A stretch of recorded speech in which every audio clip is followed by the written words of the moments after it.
مفتی صاحب کے بیانات کے لیے مفتی مقصود مینگل کے آفیشیل چینل کو سبسکرائب کریں۔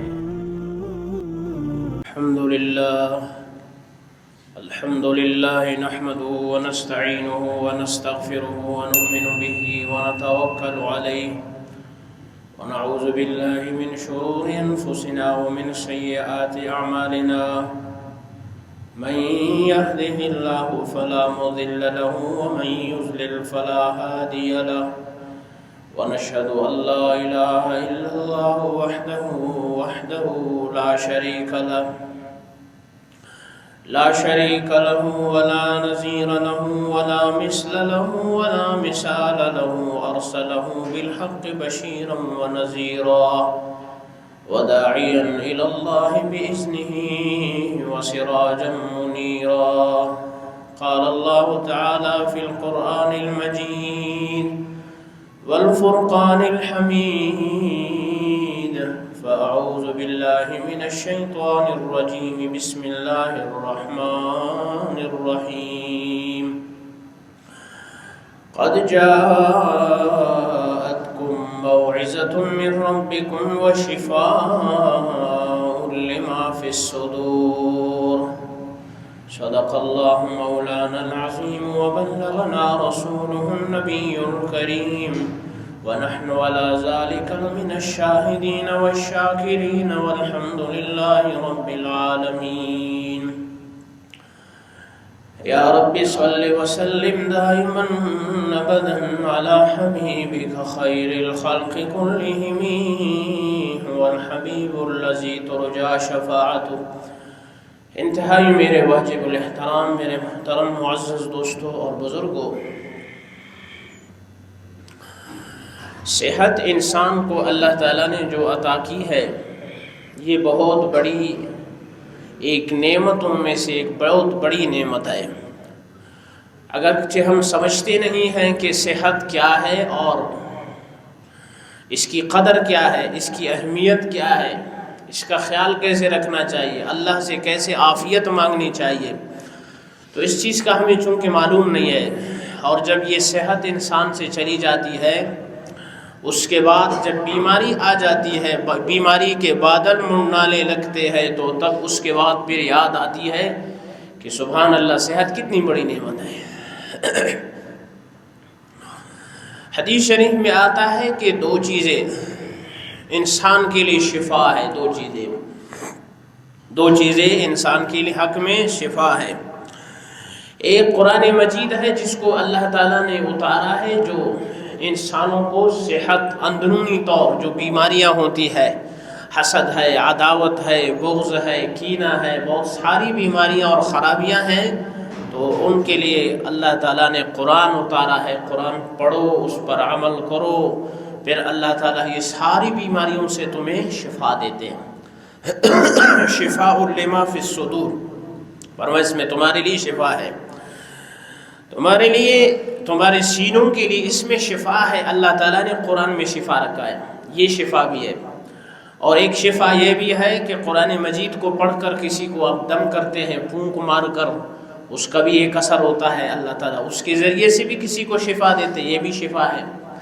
تو قرآن کئی طرح سے شفا ہوا، ایک یہ ہے، اور دوسرا طریقہ یہ جو ہم کہتے ہیں کہ کینہ ہے، بغض ہے، عداوت ہے سینوں میں، اللہ تعالیٰ ان سے حفاظت فرمائے۔ قرآن ان کے لیے بھی شفا ہے، ان بیماریوں کا ازالہ بھی کرتا ہے۔ حدیث شریف میں ہے کہ ایک تو قرآن شفا ہوا انسانوں کے لیے، اور دوسری چیز کیا ہے؟ فرمایا دوسری چیز وہ ہے شہد۔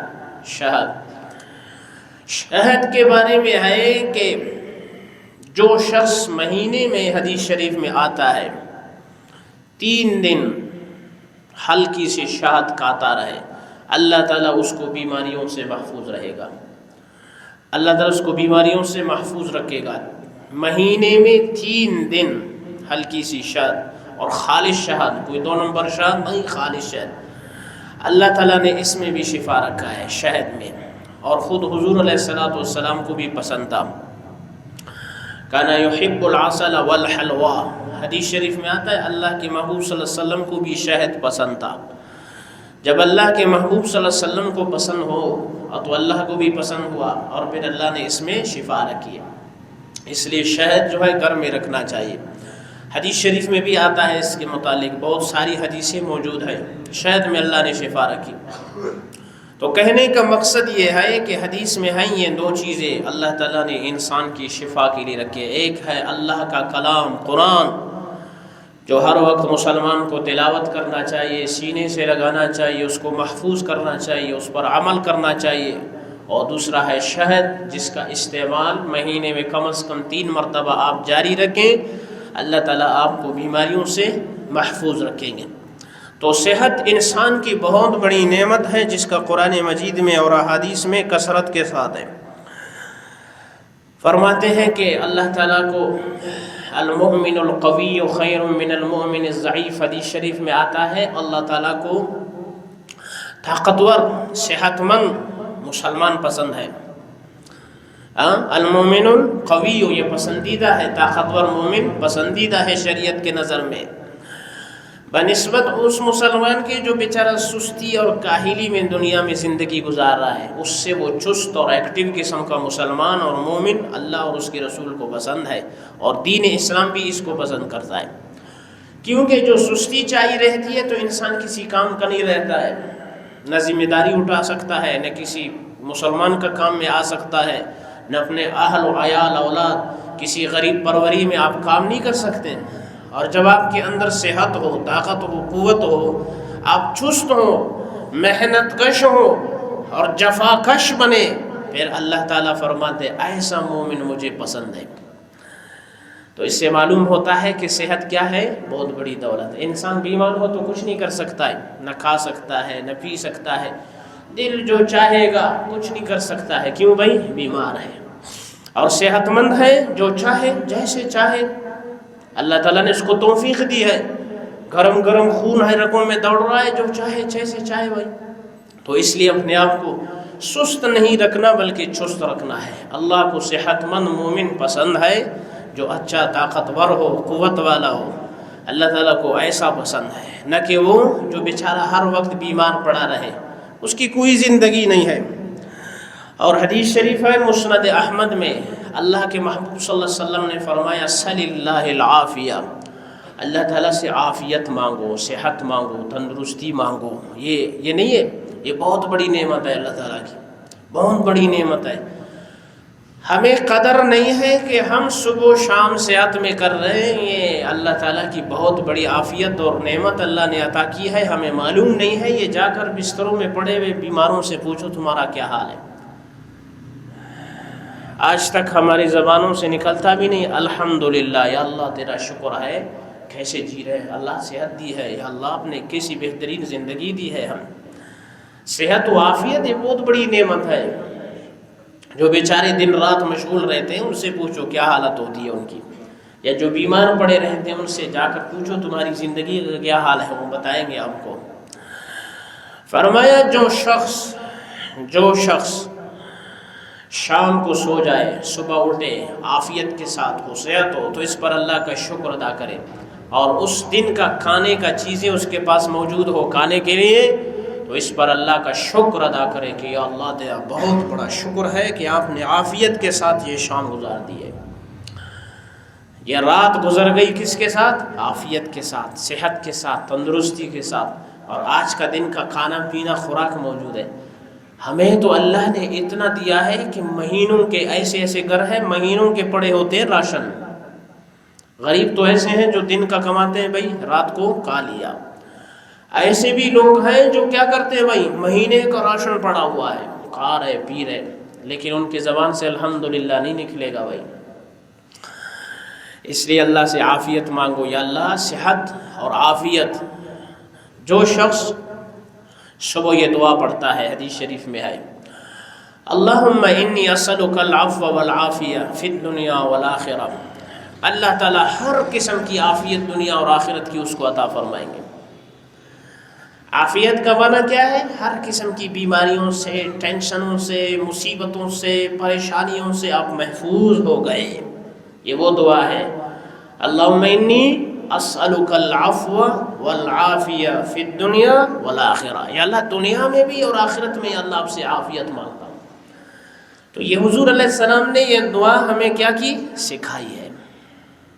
عافیت ہو گئی بس آپ ٹینشنوں سے ایک طرف، جیسے ترمذی کے اندر روایت ہے، آپ کسی مریض کو دیکھو، عیادت کرنے ہم لوگ نہیں جاتے بھائی، اس کا بہت بڑا اجر ثواب ہے، حدیث میں آئے گا کتنی فضیلتیں ہیں اس پر۔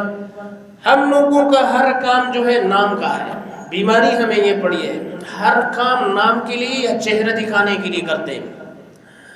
کسی کو پیسے دیے تب بھی چہرہ دکھانا، ہاں کوئی اچھا کام کیا تب بھی چہرہ، مریض کی عیادت کے لیے گئے تب بھی چہرہ، فلانا بھائی آیا ہوا تھا، حالانکہ سب کچھ کس کے لیے بھائی؟ اللہ کے لیے۔ کسی انسان کے دکھاوے کے لیے کیا فائدہ ہوگا؟ اس پر ایک ذرے کا ثواب بھی آپ کو نہیں ملے گا، ذرے کا ذرہ۔ یہ بھول جاؤ کہ آپ کو مریض کی عیادت پر ذرہ برابر بھی اجر ملے، وہ سارا ایسے ضائع ہو گیا جیسے ویسے آپ آگے اور ایسے ہی چلے گئے خالی ہاتھ۔ ہر کام یہ سیکھو کہ ہر کام اللہ کی رضا کے لیے، اجر و ثواب کی نیت سے، تب اس میں اللہ نے وہ برکتیں اور وہ اجر رکھے ہیں، خدا کی قسم آپ حیران ہو جائیں۔ کس کی نیت سے بھائی؟ ثواب، اجر و ثواب کی نیت سے اور اللہ کی رضا کو مد نظر رکھتے ہوئے۔ یہ جو ہماری کچھ حالت ہے نا، اس کو ہم نے ختم کرنا ہے کہ بھائی چہرہ دکھایا، فلانا آیا ہوا تھا تاکہ پتہ چل جائے فلانا آیا ہوا تھا، فلانے نے اپنا چہرہ دکھایا، فلانا ملانے کو چھوڑو، سب سے بہترین یہ ہے کہ میرا رب مجھ سے راضی ہو جائے بس۔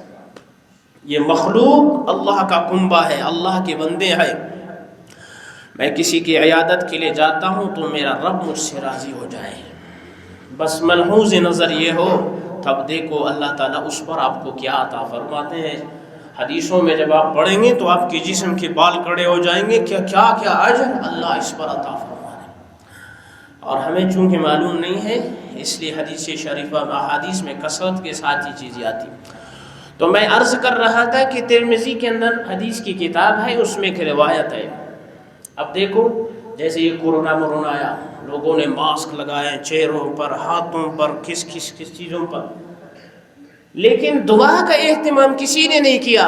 ظاہری تو ہم نے حفاظتیں بنائی کہ رومال لپیٹو، یہ کرو وہ کرو یہ کرو، ہاں، لیکن دعا کا اہتمام کسی نے نہیں کیا کہ سردار دو عالم صلی اللہ علیہ وسلم نے 1450 سال پہلے ہمیں کیا دعا سکھلائی تھی، ذرا وہ تو معلوم ہونا چاہیے۔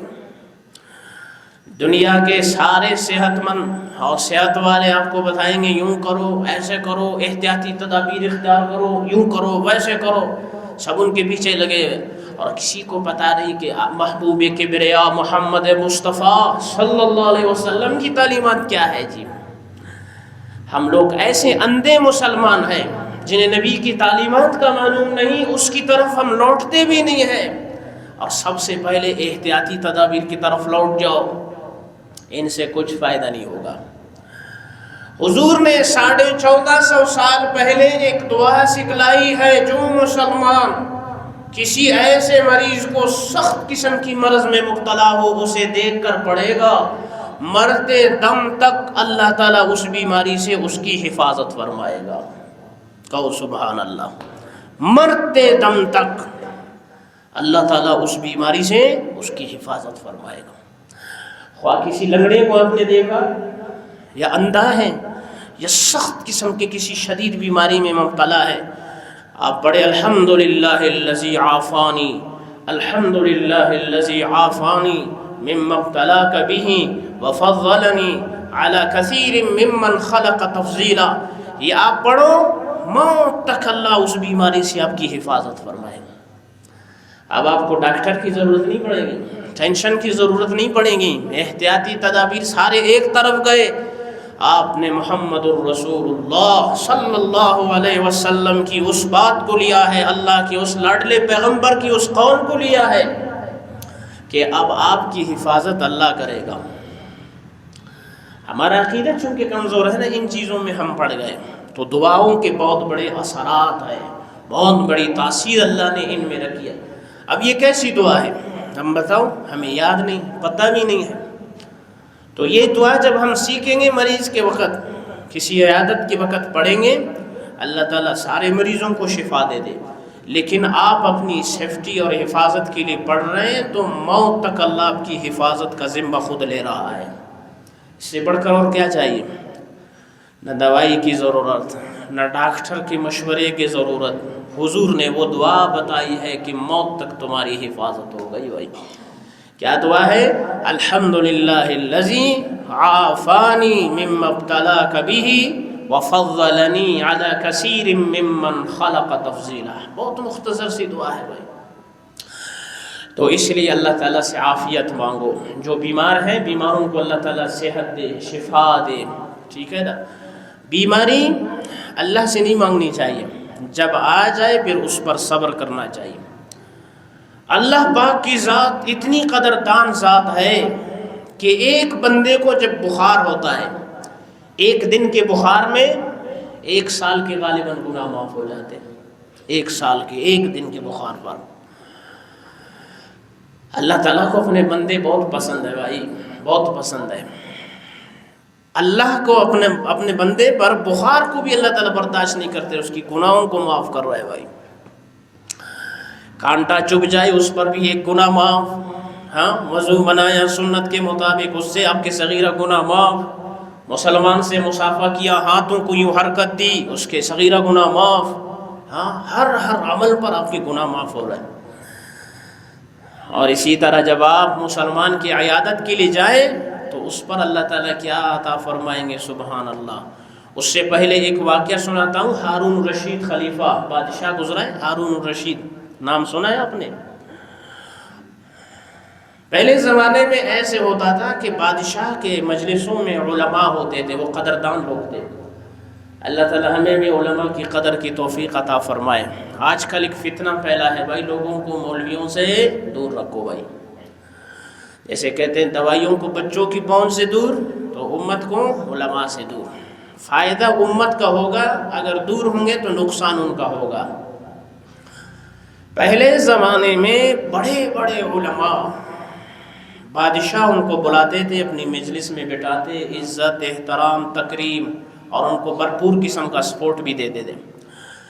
ایک عیسائی آیا خلیفہ ہارون الرشید کے بادشاہ کے دربار میں، تو عیسائی پادری نے کہا، ہارون الرشید میں تم سے پوچھتا ہوں کہ تم لوگ مسلمان ہو، تم بتاؤ کہ تمہارے رب نے صحت کے بارے میں کیا تعلیم دی ہے؟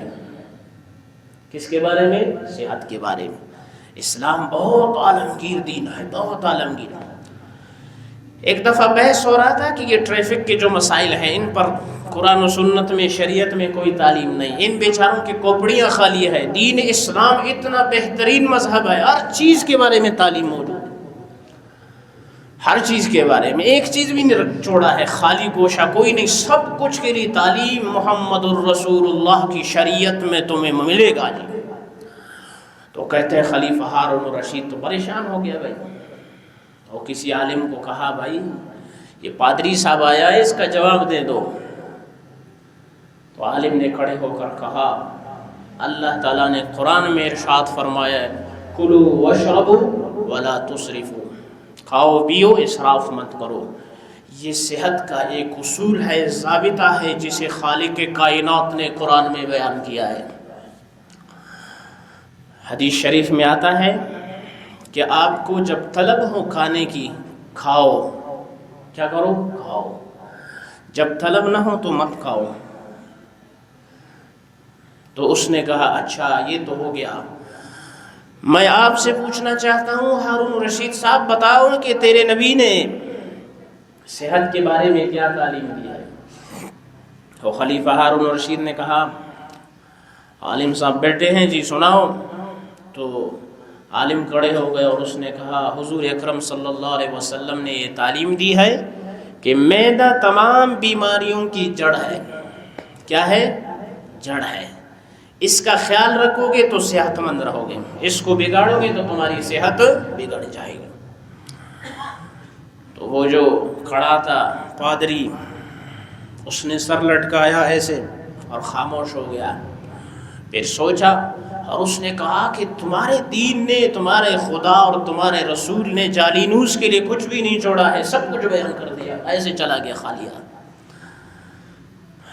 یہ ہے دین اسلام۔ اس لیے حدیث شریف میں آتا ہے کہ جتنے کھانے کی ضرورت ہو کھاؤ، طلب نہیں ہے مت کھاؤ بھائی، کیونکہ یہ میدہ نہیں ہے، اللہ تعالیٰ نے ایسا بہترین نظام اس میں رکھا ہے، یہ جب ٹھیک ہوگا تو پورا سسٹم صحیح ہوگا۔ ہم لوگ ادھر تک کھاتے ہیں جی، واپس آنے کا بھی اس کا ارادہ ہوتا ہے کہ بھائی واپس آ جاؤ تو کسی نے کہتے اتنا کھانا کھایا، وہ راستے میں جا رہے مریض کو لے جا رہے ہیں تو اسپتال کے لیے کہتے بھائی لائن لگی ہوئی ہے، ہم لوگ سبیل میں نہیں، لائن میں جو خیرات میں لائن لگ جاتی ہے، تو چارپائی پہ لیٹا ہوا ہے، کہتے بھائی ادھر کیا ہے، کہتے بھائی خیرات ہے، بولتے اشارے میں اس نے کہا ادھر ہی رخ موڑو بھائی، اتنے جانا ہے، پیٹ بھرا ہوا ہے، اتنا بیمار ہے، لے جا رہے ہیں اسپتال، سبھی لائن لگی ہوئی، اس کہتا ہے اشارے سے کہتا ہے اس طرف جانا ہے۔ ہم لوگ اس طرح کھاتے، کھا کے مر جاتے ہیں۔ بہرحال حدیث شریف میں ہے کہ معدے کا خیال رکھو، یہ ہے صحت کیا حضور علیہ السلام کی تعلیمات ہیں۔ پھر اتنا تعلیم بھی حدیث شریف میں ہے، حضور علیہ السلام نے فرمایا اتنا کھاؤ، کہیں تمہیں دعوت ملے کہ کوئی تمہیں بلائے کھانے پر تو اتنا جگہ اس کے لیے چھوڑو تاکہ وہاں بھی کچھ کھا سکو۔ ہم تو پورا ایسا فل ہو جاتے ہیں تو پھر کدھر ہی بلائے گا تو پھر کیا کہیں گے بھائی۔ آج کل تو میں نے سنا ہے کہ معدے کا آپریشن ہو رہا ہے، معدے بڑھ جاتے ہیں، پھر اس کو کراچی میں جا کے کھاٹ لیتے ہیں، پھر معدے کو چوٹا کرتے ہیں، بھائی یہ معدہ بڑا ہو چکا ہے، بہت زیادہ سسٹم جا رہے ہیں اس میں۔ آج کل بہت آپ کم سنتے ہوں گے کوئی بھوک سے مر گیا ہے، کھا کر لوگ بیمار ہو کے مر جاتے ہیں، اسی طرح ہے کہ نہیں؟ تو یہ کیا ہے؟ صحت کے اصول اللہ کے نبی صلی اللہ علیہ وسلم نے ہمیں تعلیم دی ہے، اس پر عمل کرنا چاہیے، اپنے صحت کا خیال رکھنا چاہیے۔ کتنی بڑی دولت ہے، آپ صحت مند ہو، نماز پڑھ سکتے ہو، روزہ رکھ سکتے ہو، حج کر سکتے ہو، بیمار کی عیادت کر سکتے ہو، جنازے میں جا سکتے ہو، تعزیت کر سکتے ہو، ہر کام کر سکتے ہو، لیکن آپ بیمار ہو کچھ کر سکتے ہو؟ صرف ایک سر کا درد ہے، بندے کو پکڑ لیتا ہے نا، انسان ایک کام کا بھی نہیں رہتا ہے۔ اس لیے جو مریض ہیں ان کی عیادت کرنا چاہیے۔ یہ مسلمانوں میں ہمارے اندر ایک بہت بڑی کمزوری پائی جاتی ہے، کوئی بیمار ہو جاتا ہے تو ہم کیا کرتے ہیں جی، اس کے قصے میں بھی نہیں ہوتے کہ بھائی مر ہی گئے بس ٹھیک ہے کوئی مسئلہ نہیں۔ حدیث شریف میں اس کے بارے میں بہت ساری فضیلتیں موجود ہیں۔ ایک حدیث میں آتا ہے کہ کسی شخص کے عیادت کے لیے ایک بندے نے وضو بنایا سنت کے مطابق۔ کس کے مطابق؟ سنت کے مطابق۔ یہ مشکات شریف کے اندر یہ روایت موجود ہے۔ عیادت کرنے کے لیے جا رہے ہو کسی مریض کے، وضو بناؤ سنت کے مطابق۔ کس کے مطابق؟ سنت کے مطابق۔ اور آپ نیت یہ کرو کہ اللہ تعالیٰ مجھے اجر و ثواب عطا فرمائیں گے، اس نیت سے آپ نکل پڑو۔ آپ نکل پڑے، پھر گئے اور آپ نے مریض کی تیمارداری کی اور اس کا حال پرسی کیا۔ مشکات کی روایت ہے، اللہ کے محبوب صلی اللہ علیہ وسلم نے فرمایا کہ یہ بندہ 70 سال جہنم سے اللہ اس کو دور فرما دیتے ہیں۔ 70 سال کم ہے 70 سال جہنم سے دور ہو جائے۔ کس عمل پر؟ چھوٹا سا عمل ہے، وضو بنانا ہے سنت کے مطابق اور نیت کرنی ہے اللہ مجھ سے راضی ہو جائے۔ یہ نیت ہو، نہیں کہ چہرہ دکھانا ہے بھائی، فلانا بندہ گئے، ہاں فلانا میں نے عیادت کے لیے کیا کیا تھا، آئے تھے، نہیں، اللہ کی رضا کو مد نظر رکھتے ہوئے جب آپ جائیں گے تو اللہ آپ کو 70 سال جہنم سے دور کریں گے۔ 70 سال صرف ایک مریض کی عیادت پر ہم پورا کرو۔ اللہ کیا عطا فرماتے ہیں ہمیں معلوم نہیں ہے۔ ایک مریض کی عیادت جس کو ہم کچھ سمجھتے بھی نہیں ہے۔ ہمارے ہسپتالوں میں مریض تڑپ رہا ہو اور ان کو جب تک دینی شعور اور دینی تعلیم نہ ہو، دنیا کی سائنس کی اور ڈاکٹری کی ساری ڈگریاں وصول کرو،